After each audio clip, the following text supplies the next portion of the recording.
a joyful and blessed Tuesday mga ka-faith. It's another Tuesday to praise the Lord. So always choose to be happy, choose to be good today and every day. I'm Deaconess Sharon, your devotional leader for today.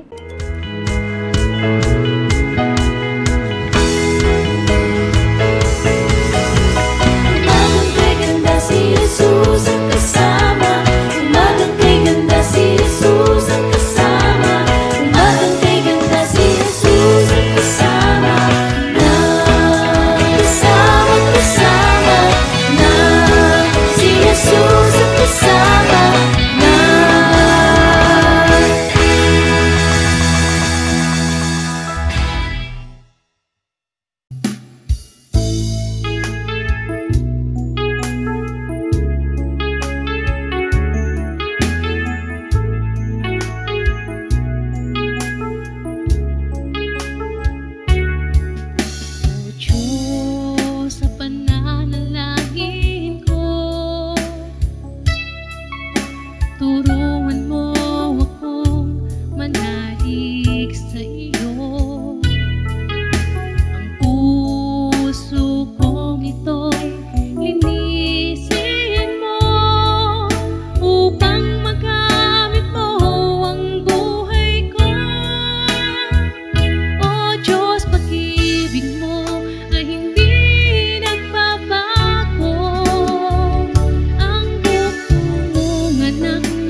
Sa pananalangin ko,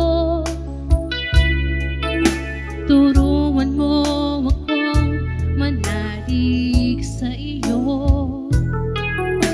Ang puso kong ito'y gamitin mo upang magamit mo ang buhay ko. O Diyos, pag-ibig mo ay hindi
Amen. Purihin po ang Panginoon sa mensahe ng awit na ating pong napakinggan.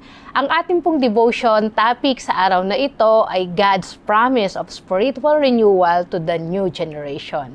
Mula sa aklat ni Propeta Joel, ang pagbabatayan ng ating maikling pagbubulay-bulay, ang sabi po ay ganito sa Joel chapter 2 verses 28 to 32. And afterward, I will pour out my spirit on all people. Your sons and daughters will prophesy. Your old men will dream dreams. Your young men will see vision. Even on my servants, both men and women, I will pour out my spirit in those days. I will show wonders in the heavens and on earth, blood and fire and billows of smoke. The sun will be turned to darkness and the moon to blood before the coming of the great and dreadful day of the Lord. And everyone who calls on the name of the Lord will be saved. For on Mount Zion and in Jerusalem there will be deliverance, as the Lord has said, even among survivors whom the Lord calls. Amen. Purihin po ang Panginoon sa kanyang mga salita. Ang verse po na ito na ating binasa ay nagpapahayag ng pangako ng Panginoon na ibubuhos niya ang kanyang espiritu sa mga naninirahan sa Juda sa huling panahon. Ang lahat ng mga Israelita sa Jerusalem na tumatawag sa pangalan ng Panginoon nang may pusong puno ng pananampalataya ay maliligtas sa kanyang paghatol. God's promise of spiritual renewal ay hindi lang para sa nakaraang mananampalataya. Hindi lang ito sa kasalukuyang henerasyon, bagkos sa mga susunod pang henerasyon hanggang sa mga susunod pang salinlahi. Ang pagtawag ng Panginoon para sa mga taong kanyang pinili, ang pagtawag sa mga tao na sumamba, magtiwala at manampalataya sa kanya ay nagpapatuloy hanggang sa mga susunod na henerasyon. At ang kanyang pangako sa sino mang tatawag sa kanyang pangalan bilang kanilang Diyos at tagapagligtas ay makatitiyak ng kanyang gabay at kaligtasan. Sa paglipas po ng mga panahon, maraming mga pagbabago ang nagaganap sa ating kapaligiran. Kaya pati ang pananampalataya ng tao sa Diyos ay naiimpluwensyahan na ng mga nangyayari sa kanyang kapaligiran. Kaya mahalaga ang role ng bawat isang Kristiyano sa kasalukuyan, lalo higit sa pag-nurture ng ating mga bata at kabataan. Sa mundong puno ng mga bagay na nakaka-impluwensya sa kanila, mahalagang pag-ukulan natin or bigyan ng importansya natin ang mga bata at kabataan sapagkat sila ang susunod na henerasyon ng ating pamilya, simbahan, maging ng ating pamayanan. Ang sabi nga ni Gato Rizal, ang kabataan, ang pag-asa ng ating bayan. Kaya kung paano natin sila hinuhubog ngayon, yun ang magiging sila sa susunod na henerasyon. Kaya bilang isang simbahan, huwag po nating panghinayangan na mag-invest o gumasto sa mga gawain para sa kanila na makatutulong para ma-nurture ang kanilang pananampalataya. Suportahan po natin ang bawat gawain na makatutulong upang ma-enhance, ma-develop ang kanilang mga God-given talents. Mapalad po tayo dito sa ating bansa. Ang mga churches ay marami pang mga kabataan. Alam niyo po bang sa ibang bansa, may mga simbahang ang miyembro ay puro na lang matatanda. Kaya maraming nagsasarang simbahan at ibinebenta na lamang ang kanilang building. Dahil nga wala na silang nanonurture na kabataan na susunod sa kanila. Upang magpatuloy ang pananampalatayang Kristiyano, magpahanggang sa susunod na henerasyon, i-welcome po natin ang ating mga bata sa loob ng simbahan. Kahit nga may mga time na para bang akala natin ay ang iingay at ang gugulo lang nila, turuan po natin sila. I-welcome natin sila sa ministry na kung saan habang bata pa ay natututo na silang mag-serve sa iba't ibang kaparaanan. I-welcome po natin at i-develop ang mga kabataan sa kanilang leadership skills for they bring fresh perspectives and enthusiasm to the church. Sabi nga sa Proverbs 22:6, paborito nating marami, train up a child in the way he should go, even when he is old, he will not depart from it. That is our responsibility to the next generation. Ngayon na naharap ang ating simbahan sa isang uncertain future, maging ang bawat isa sa atin, hindi po natin alam ang future na maaari nating kaharapin. Sa mundong changes lang ang hindi nagbabago, merong isang mabuting bagay na kailanman ay hindi magbabago. Noon, ngayon at magpakailanman, ang pangako ng ating Panginoon sa mga anak niyang magtitiwala at umaasa sa Kanya, ang Kanyang biyaya, ang biyayang spiritual strength, spiritual renewal sa susunod na henerasyon ay lagi niyang ipagkakaloob. Ang Kanyang pangako, everyone who calls on the name of the Lord will be saved. Amen.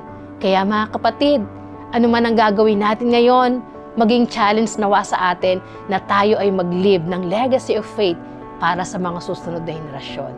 Maging mabuting patotoo nawa, maging testimony nawa ang buhay mo at buhay ko para sa susunod na henerasyon. Amen and amen. Manalangin tayo kapatid. Pinupuri at pinasasalamatan ka namin, Diyos na makapangyarihan sa lahat, dakila at tapat, noon, ngayon at magpakailanman. Salamat po sapagkat patuloy naming nararanasan ang iyong kabutihan at ang iyong katapatan. Dumaan man ang maraming panahon, magbago man ang lahat, isang bagay ang hindi magbabago, Panginoon, at iyon ay ang iyong pag-ibig sa amin. Salamat, Panginoon. Salamat sapagkat sa tuwina, Panginoon, ang iyong pag-ibig ay laging handang ibigay sa amin sa kabila ng marami naming kakulangan, mga pagkakasala. Sa mga bagamat kami ay hindi tapat, Panginoon, ikaw ay tapat pa rin sa amin. Salamat, Panginoon, at kinikilala namin ang iyong patuloy na pagkilos all throughout the generation ng aming mga buhay, ng aming mga magulang, Panginoon, at ang kanilang mga pananampalataya na aming narinig at natutunan ay mabuting aral, Panginoon, na siya naming inspirasyon ngayon. Ang dalangin naman po namin, O Diyos, sa aming pong buhay pananampalataya, maging buhay na patotoo ang aming faith, ang aming paglilingkod sa mga susunod, Panginoon. Makita nawa sa aming mga gawa, sa aming mga salita, maging sa aming mga pag-iisip, Panginoon, ang Kristiyano na nais mo na maging kami, Panginoon. Wangis ng iyong pag-ibig, kawangis ng iyong pag-uugali, Panginoon. Makita nawa sa aming mga buhay. At kami man, Panginoon, ay maging living testimony, Panginoon, ng iyong goodness sa lahat ng tao, ngayon at sa mga susunod pang henerasyon. Salamat, Panginoon, sa kabutihan mo. Salamat sa oras na ito, sa inyong patuloy na pag-iingat at pagpapala sa bawat isa, sa mga kapatid na kasabay kong nananalangin sa sandaling ito, Panginoon. Sila po ay mayroong mga kahilingan, nalalaman mo po ang lahat ng ito, kagalingan, provision, guidance, and wisdom. Ipagkaloob mo po ito sa kanila. Maraming salamat, Panginoon. Ngayon pa lang po ay inaangkin na po namin ang mga katugunan sa panalangin na ipagkakaloob mo po sa amin, sang-ayon sa iyong kalooban, O Diyos. Sa iyo po ang papuri, pasasalamat at pagsamba sa pangalan ni Jesus. Amen and amen. Praise the Lord! Maraming salamat pong muli sa inyong mga ka-faith, sa inyong pagsama sa amin sa araw na ito. Nawa po ay patuloy kaming nakakapagdulot sa inyo ng kalakasan espiritual.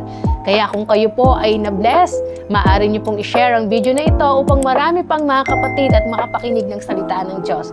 At mga kapatid, this coming Sunday na po ang anniversary ng NACS UMC. Inaanyayahan po namin kayong lahat, face-to-face o kaya online service, na makibahagi sa aming pagdiriwang ng ika-126 years of God's goodness and faithfulness.